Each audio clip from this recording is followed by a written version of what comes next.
Grade class ready to listen to Ellen Block, the one in the purple sweater, and Laura Pershin, the one in the flowered sweater, the storytelling group known as West of the Moon. Thank you. The first story that we would like to tell you is a very, very old story from Africa, from Liberia, and it's called Princess Gorilla and a New Kind of Water.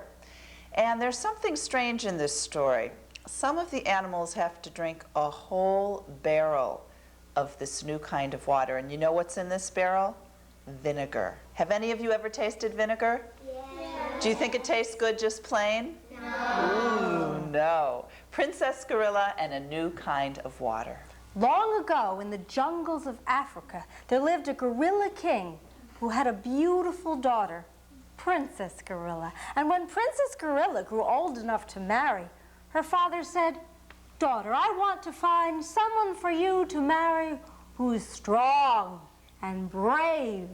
Princess Gorilla said, "But Daddy, I want to marry somebody who loves me, like that cute young male gorilla who plays tag with me in the wawa trees."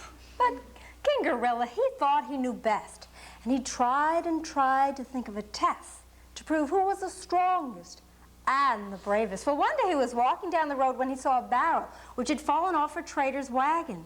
Now on the barrel was the word vinegar, but King Gorilla couldn't read.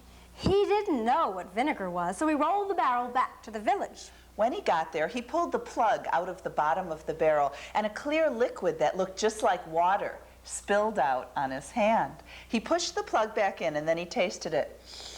Pooh! It burned his throat. Oh, he thought, this must be a new kind of water.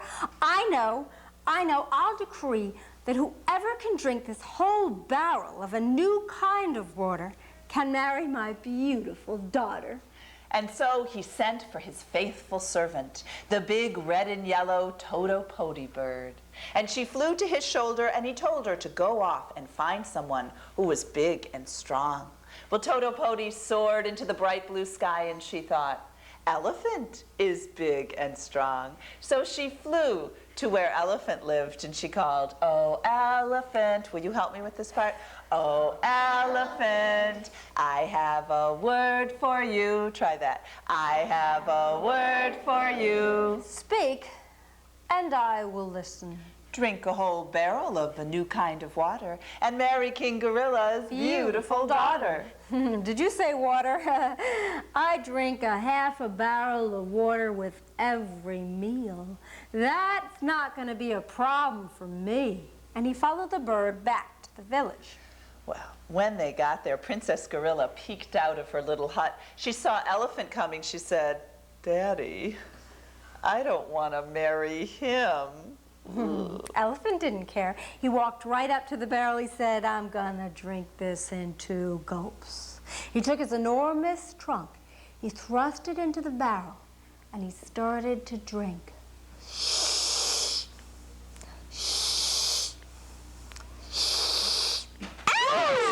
Running off, kaboom, kaboom, kaboom, kaboom. When Princess Gorilla saw that big brave elephant take off through the village gates, she started to giggle like this. And Toto Poti knew she had to find another suitor for Princess Gorilla. So once again, she flew up into the sky and she said, I know. Hippo is big and strong. So she flew to the river where Hippo lived and she called, here's your part. Oh, Hippo, I have a word for you. Speak, and I will listen. Drink a whole barrel of a new kind of water and marry King Gorilla's beautiful daughter. Did you say water? As you see, I'm a hippopotamus. I live in the water. That will be no problem for me, no problem at all. But this is a new kind of water. Oh, new or old, hot or cold, water is water, I say. And he followed the bird back to the village. When Princess Gorilla, who was sitting on her royal throne, saw Hippo coming, she said, Daddy, he's so slimy, yuck. Hippo walked right up to the barrel. He said, I don't mean to brag, but when I drink, the fish think the river is running dry. He took his great big mouth, he placed it on the barrel, and he started to drink.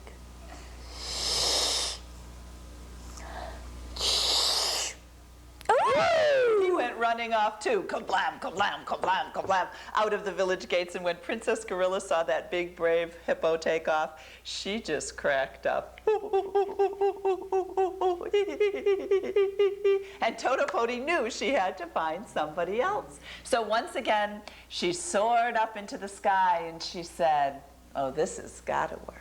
Leopard is big and brave. So she flew to the tree where Leopard was snoozing and she called, oh, Leopard, I have a word for you. Speak, and I will listen. Drink a whole barrel of a new kind of water and marry King Gorilla's beautiful daughter. Did you say water? Listen, we cats, we don't normally like to get our paws wet, but I have heard of the beauty of the lovely Princess Gorilla. For her, I'll do it. I'll do it right now. And he followed the bird back to the village. When Princess Gorilla saw Leopard walk into the village, her eyes grew wide with fear. Leopard swaggered around her and flicked his tail. Cutie pie, I have come to take you away with me. He walked right up to the barrel, took his big paws, placed them on the rim of the barrel, and started to drink. He too went running off, panting all the way. But Leopard didn't run out of the village gates. He hid in the bushes to see what would happen next. And just then, something strange happened. A little monkey came running up to King Gorilla. And the little monkey said, excuse me, Your Majesty, but did you say that whoever could drink this whole barrel of a new kind of water could marry your lovely daughter?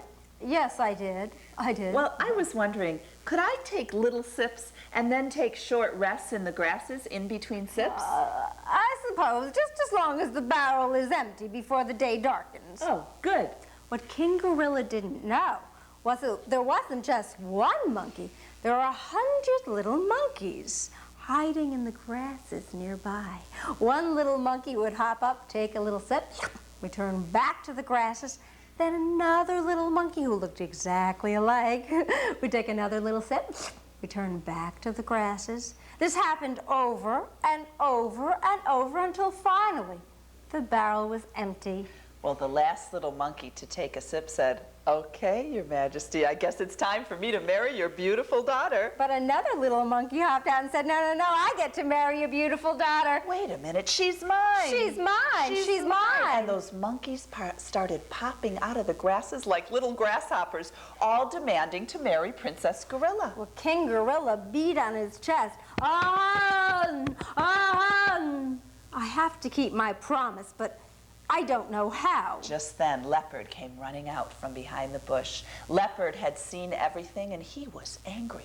He started swatting at those monkeys with his enormous paws, saying, you miserable little cheaters. And the monkeys were so frightened, they went jumping up right into the treetops. Prim, prim, prim, prim, prim, prim, prim, prim. And you know, ever since then, monkeys have lived high in the treetops. And they've always stayed together in large groups because they remembered that together they were able to do what elephant, hippopotamus, and leopard could not. As for Princess Gorilla, she got to marry that cute young male gorilla who played tag with her in the wawa trees, and I bet you know how they lived. Happily ever after. That's right. So, the next story is from Ghana, and it's a story about Anansi the spider, a trickster, and it's called Anansi and the Strange Moss-Covered Rock. And it was retold by a man named Eric Kimmel and put into a book that some of you know. Once, Anansi was walking through the forest when all of a sudden he saw a large gray rock covered with thick green moss. And he went up to it and he looked at it and he said, isn't that a strange moss-covered rock? He fell down on his back. Everything went black. He was in a deep faint. He lay there for 1 whole hour. When he woke up, his head was spinning. He said, I don't understand what happened. I was walking along when something caught my eye. It was that rock over there. And I looked at it and I said, isn't that a strange moss-covered rock? Again, Anansi passed out. He lay there for 1 whole hour. When he woke up, his head was spinning. He said, this is ridiculous. What is happening to me? I was walking down the path. Oh, wait a minute. I know what it is. It must be that rock over there. That rock must be magic. And when anyone comes along and says, isn't that a strange da-da-da-da-da, down he goes. I think this is a good thing to know, said Anansi. I think I can figure out a way to use this. And he went directly to Lion's house. Now, Lion was sitting on his porch with a whole big pile of yams, which are like sweet potatoes, at his feet.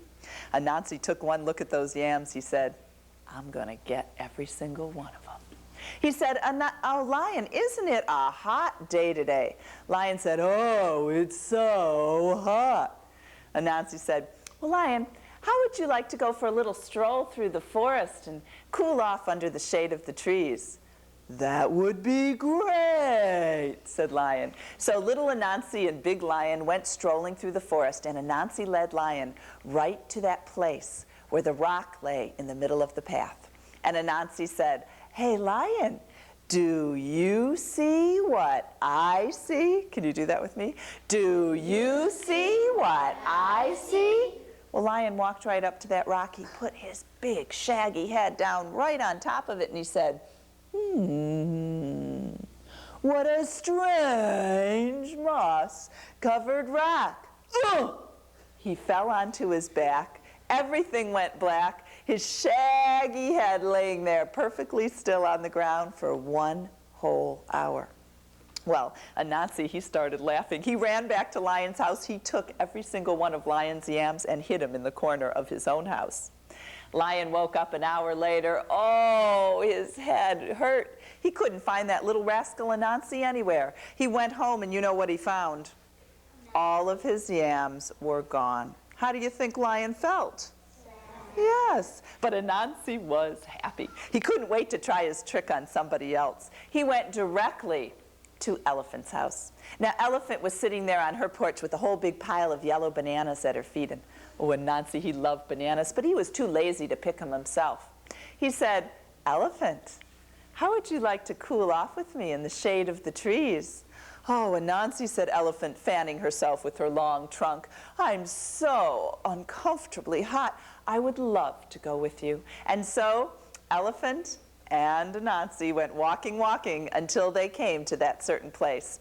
Anansi acted really surprised. He said, oh, Elephant, do you see what I see?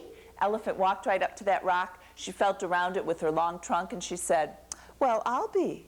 Isn't that a strange moss-covered rock? Oh! She, too, fell onto her back with her trunk sticking straight up in the air. She lay there for 1 whole hour. Anansi ran back to Elephant's house. He took every single one of her bananas and hid them in his own place.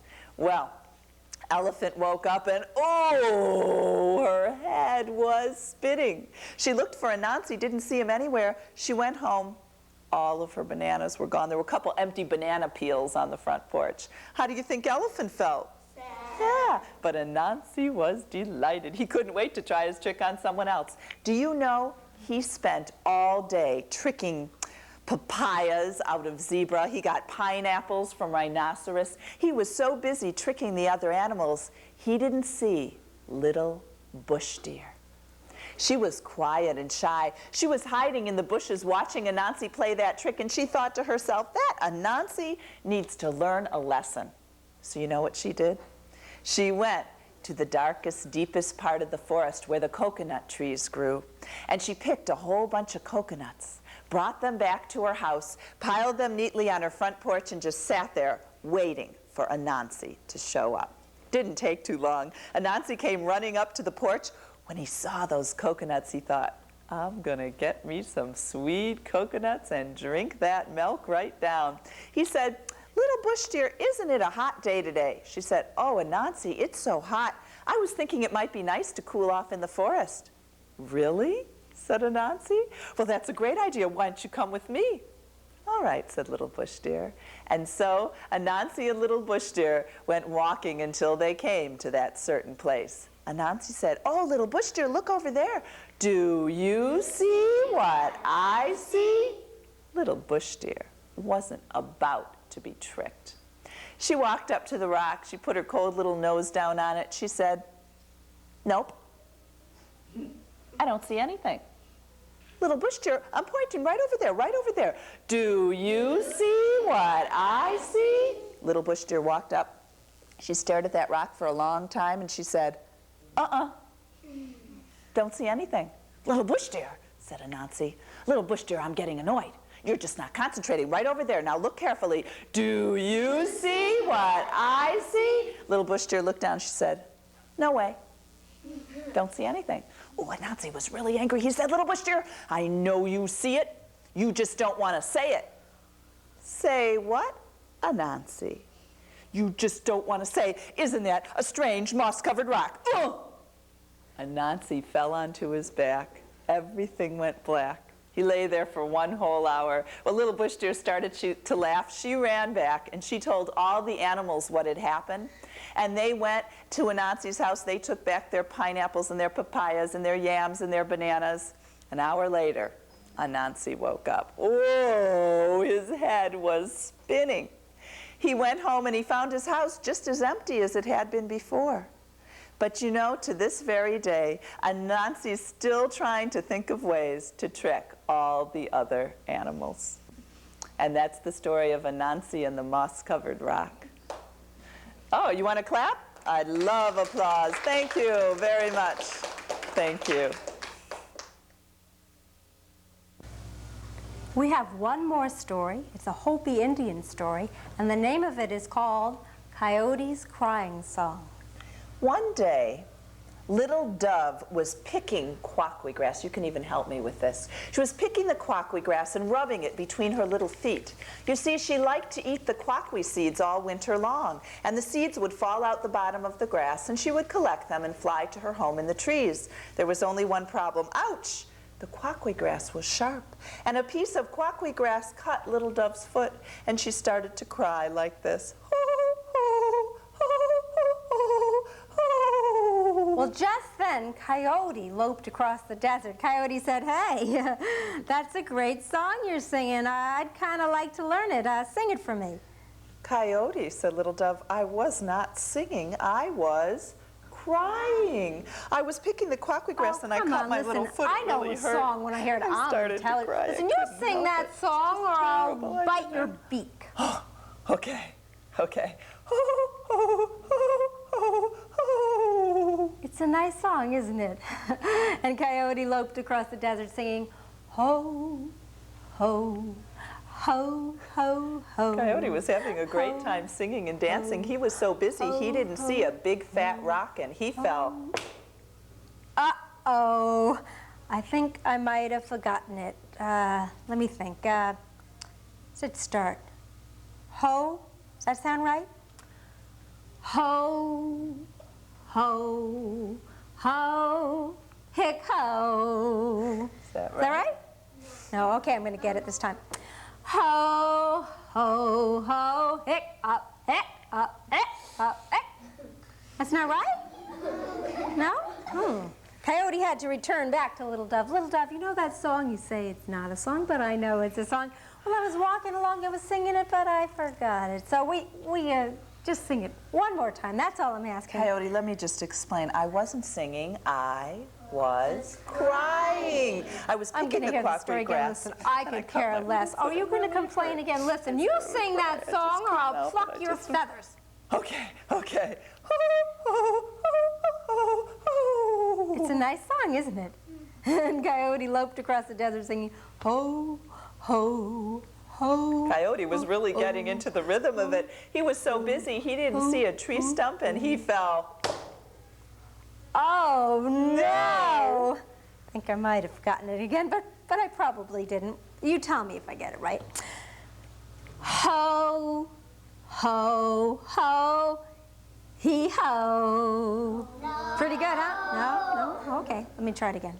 I'm going to get it right this time.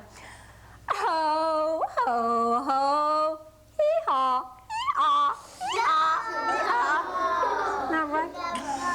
Coyote had to return back to Little Dove. Little Dove, you know that song you say isn't a song, but I know it's a song. Well, I just want you to sing it one more time. I promise, one more time. I'll never ask you again. Coyote, you just don't seem to understand. I wasn't singing. I was crying. I was picking the clockwork grass. I cut my foot. It started to bleed. I don't have a band. You sing this song. You sing that song, or I'll eat you up.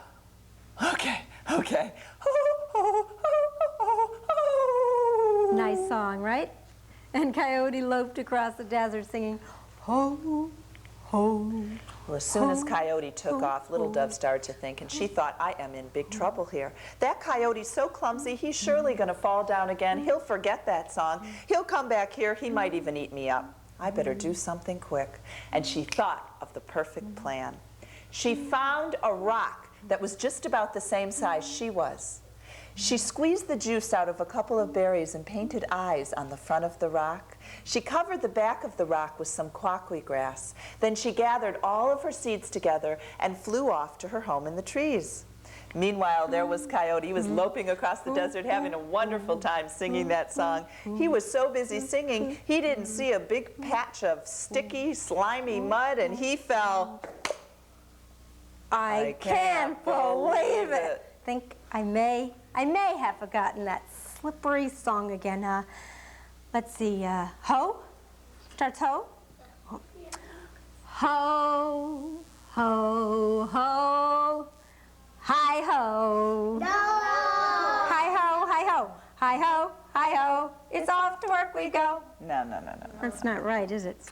Coyote had to return back to Little Dove.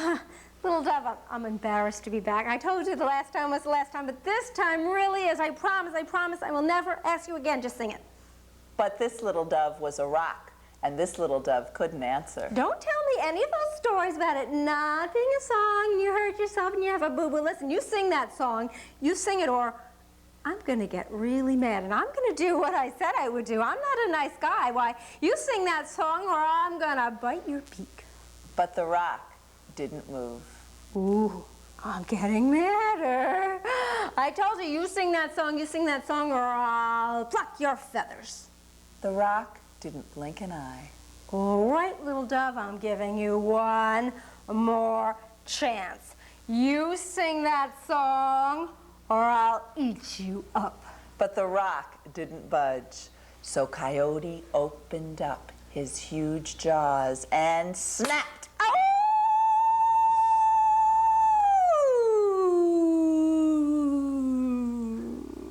All of his teeth fell out of his head. Coyote began to cry.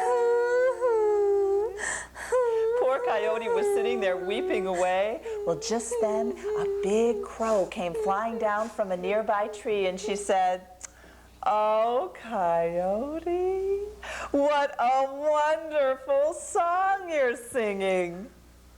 Will you teach it to me?" Oh, You silly crow. Why, don't you know the difference between singing and crying? I wasn't singing, I was crying. And poor Coyote loped off across the desert, singing his crying song all the way home. And that's the story of Coyote's crying song. Pretty silly, huh? Yeah. We'd like to end with a song. It's a traditional folk song, called Down by the Bay. And this is, you know it, great. This is a rhyming song as well. You can help us by giving us a beat to start like this. Down by the bay, where the watermelons grow, back to my home, I dare not go, for if I do, my mother will say, did you ever see a turtle named Myrtle wearing a girdle? Down by the bay, down by the bay, where the watermelons grow, back to my home, I dare not go, for if I do, my mother will say. Hey. Did you ever see an elephant talking on the telephone? Down by the bay, down by the bay, where the watermelons grow, back to my home, I dare not go, for if I do, my mother will say. Did you ever see a dog? What rhymes with dog? Eating a log. Eating a log. Did you ever see a dog eating a log? Down by the bay, down by the bay, where the watermelons grow, back to my home, I dare not go, for if I do, my mother will say. Hey. Did you ever see a sheep? What rhymes with sheep? Riding the jeep. Did you ever see a sheep driving in a jeep? Down by the bay, down by the bay, where the watermelons grow, back to my home, I dare not go, for if I do, my mother will say. Hey. Did you ever see a cow barking? Meow. Down by the bay, down by the bay, where the watermelons grow, back to my home, I dare not go, for if I do, my mother will say. Hey. Oh, let's see. Did you ever see a giraffe eating spaghetti? Does that rhyme? No. Did you ever see a giraffe? What rhymes with giraffe? Eating a cat. Did you ever see a giraffe eating a calf and having a laugh and taking a bubble bath down by the bay? Hey, thank you very much. Thank you. Thank you very much. Can you clap for them? They love applause. Thank you. Yes.